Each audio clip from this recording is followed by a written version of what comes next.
The weight of silence. By the time Eleanor Grace turned 46, she'd learned how to disappear without leaving town. It wasn't magic. It was years of being overlooked at church socials, talked over at the mercantile, and passed by at mail-order bride listings like she was a sack of potatoes someone had accidentally left out in the sun too long. At first, she laughed it off. Then she learned to shrink her voice, her dreams, her hopes of being chosen. But nothing cut deeper than the letter.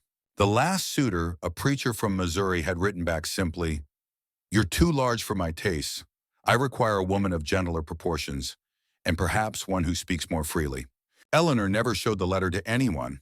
She burned it behind her sewing shack and stood there, arms wrapped around her midsection, trying to breathe as if ashes couldn't cling to her soul. What they don't tell you about being middle-aged is that rejection doesn't sting less. It settles deeper. At 20, you think time is still your ally. At 46, you start to wonder if time is your punishment. She'd sewn dresses for brides 10 years younger, held the hands of mothers birthing their fourth child, smiled through endless whispers. Poor Eleanor. Still unmarried. She's sweet but quiet, and she's always been, well, a bit too round, hasn't she? Eleanor wasn't bitter, but she was tired. Tired of being kind and ignored, capable and invisible, whole and still deemed not enough. So when she sent one last letter, this time to a rancher in Dust Creek named Elias Monroe, she didn't expect anything. She didn't send her prettiest picture. She didn't embellish her words. She wrote the truth. "I am a seamstress. I work hard. I don't speak much, but I listen well. I've known loss and rejection, but I still believe in kindness. I may not be small or young or clever with words, but I still have a heart to give if someone would want it." Weeks passed, then months. No reply.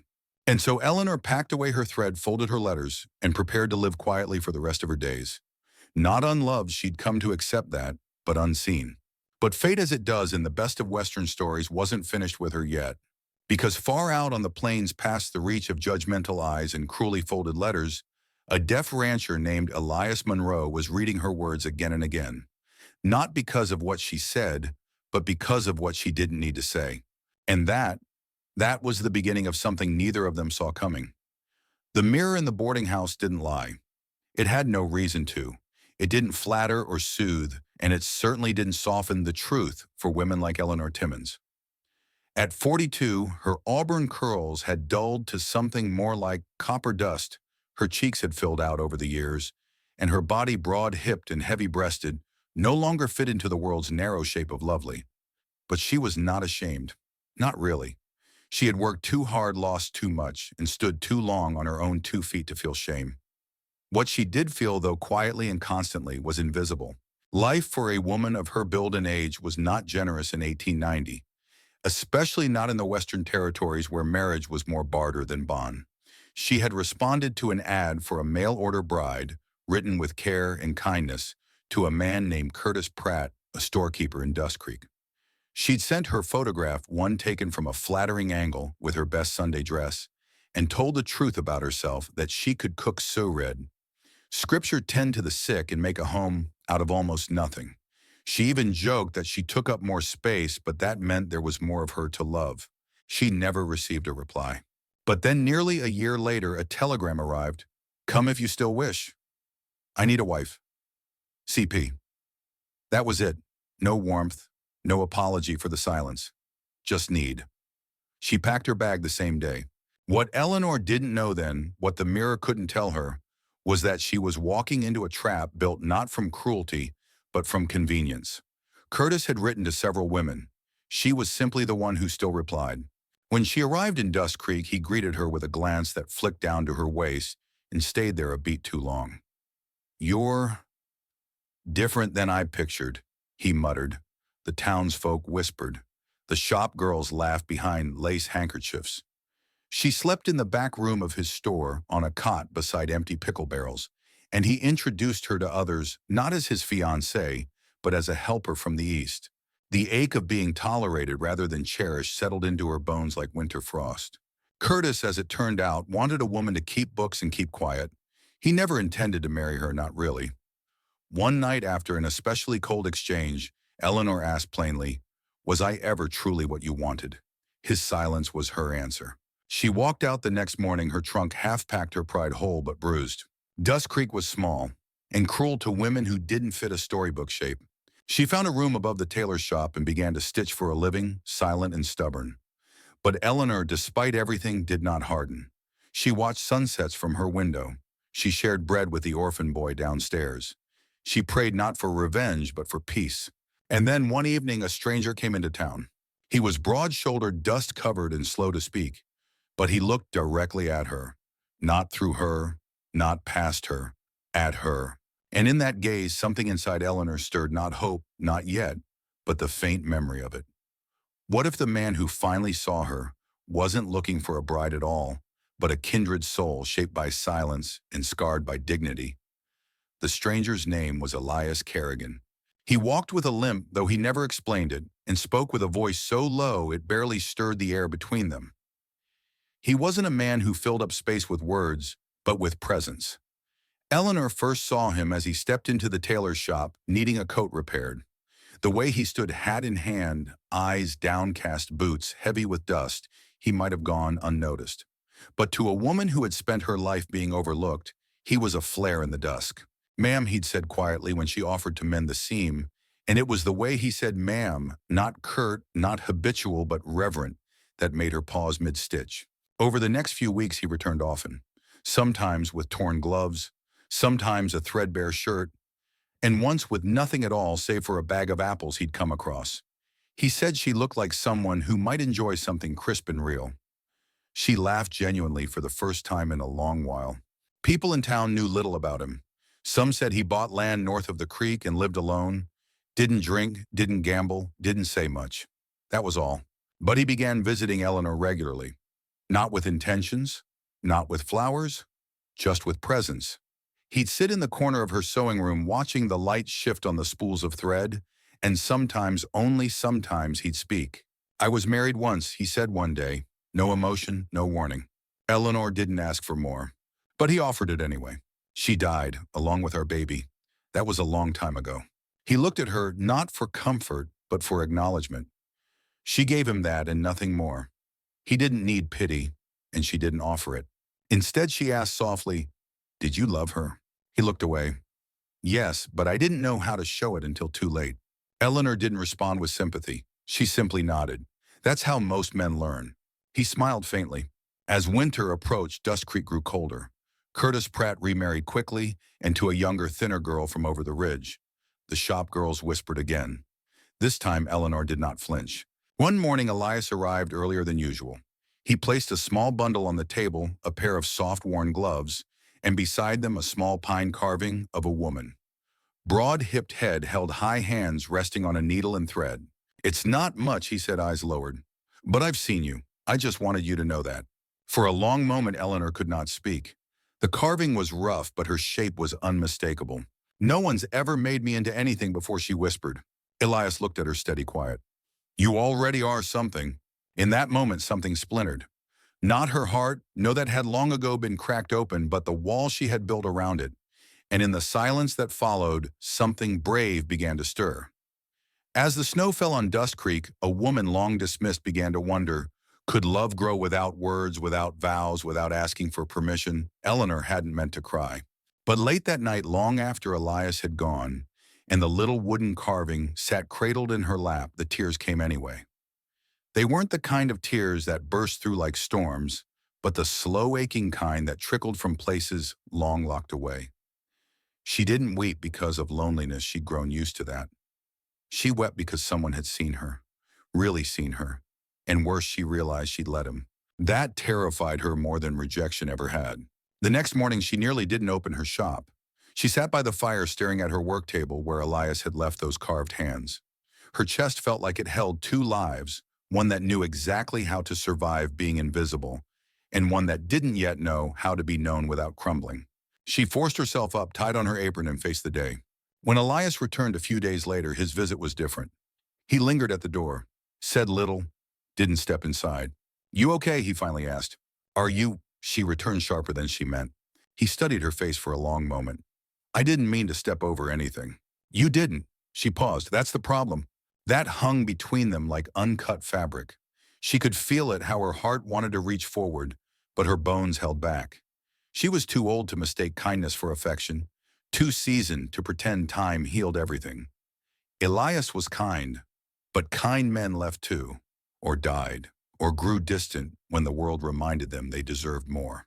She touched the carving on the shelf behind her. "I need to ask you something," she said, her voice barely audible. "Why me? There are prettier women, younger, softer."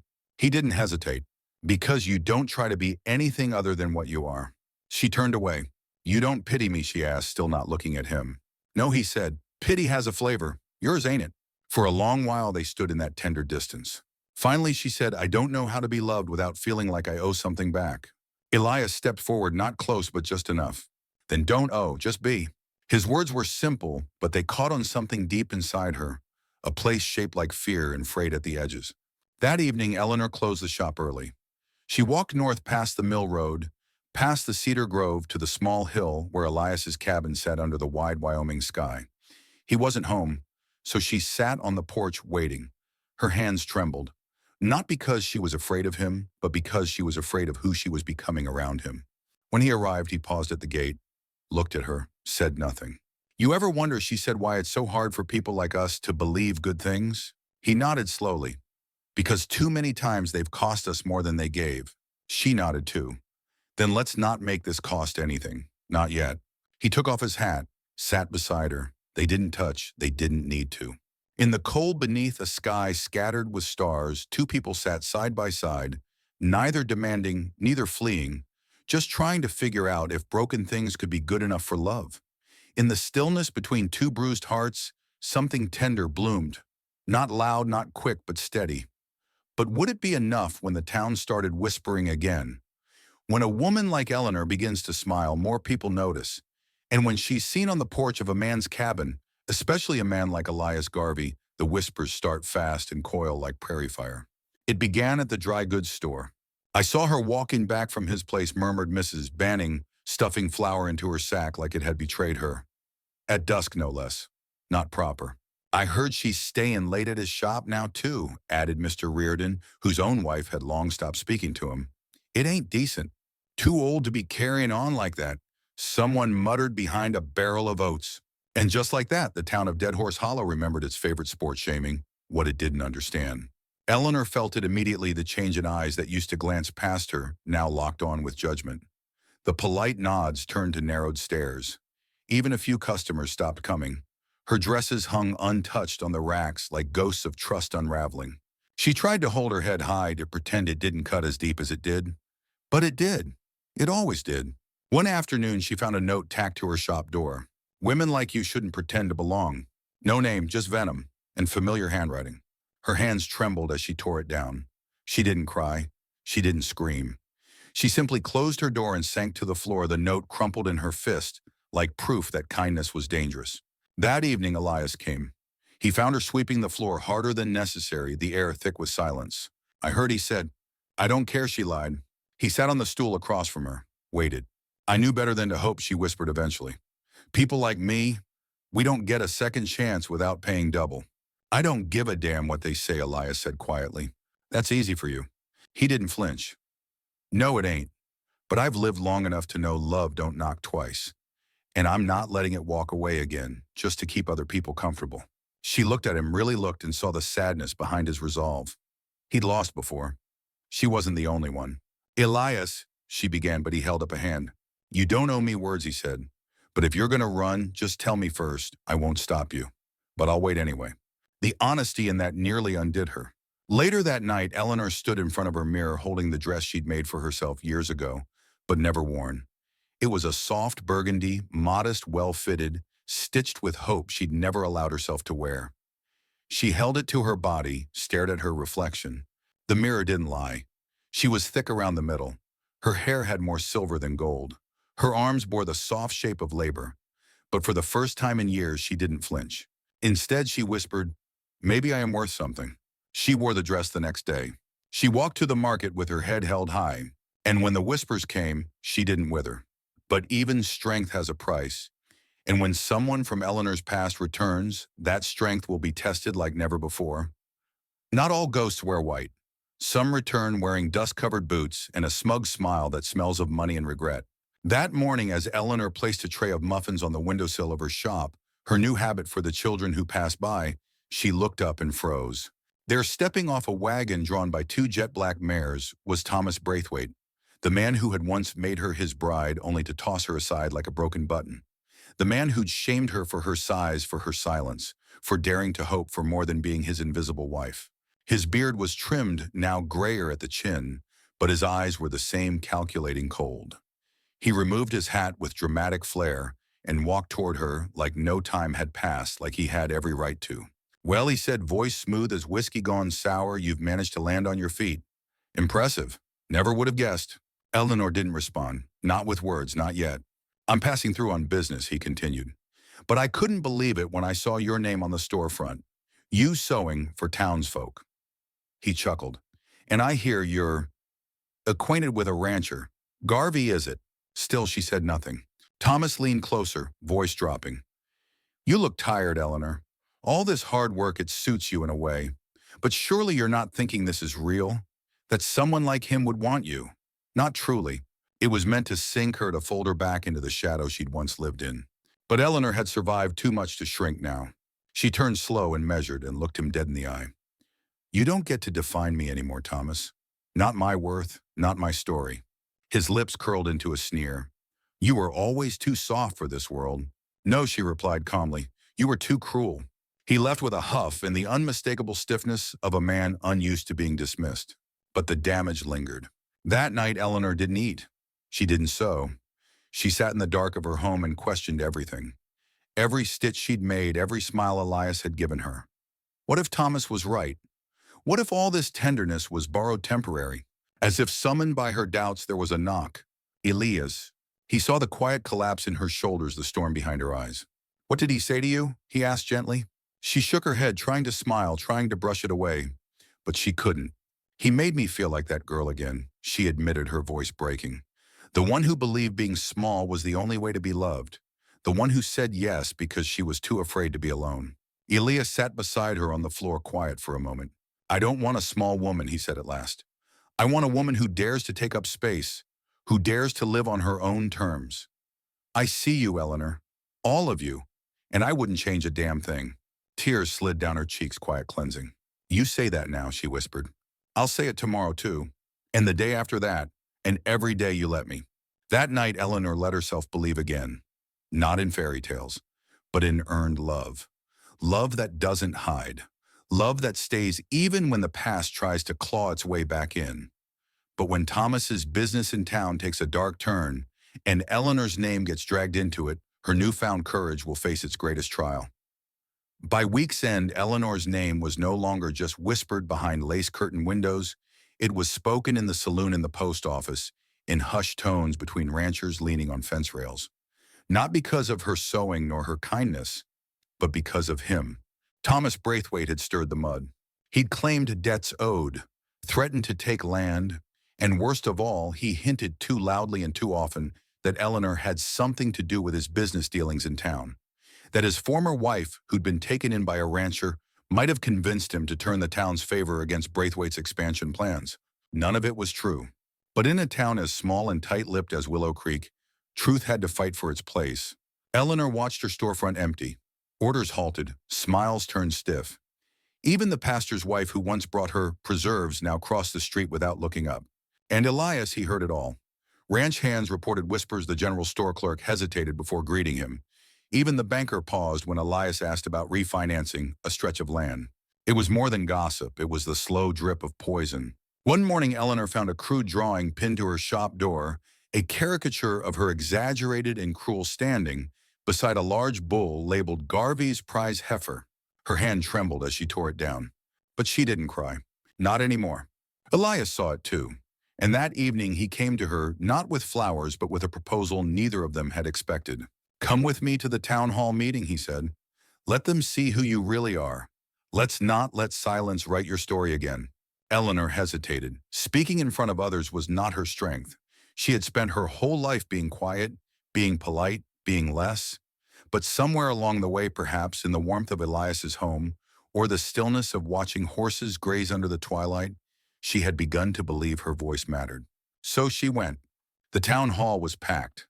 Braithwaite stood near the front, arms folded, face smug.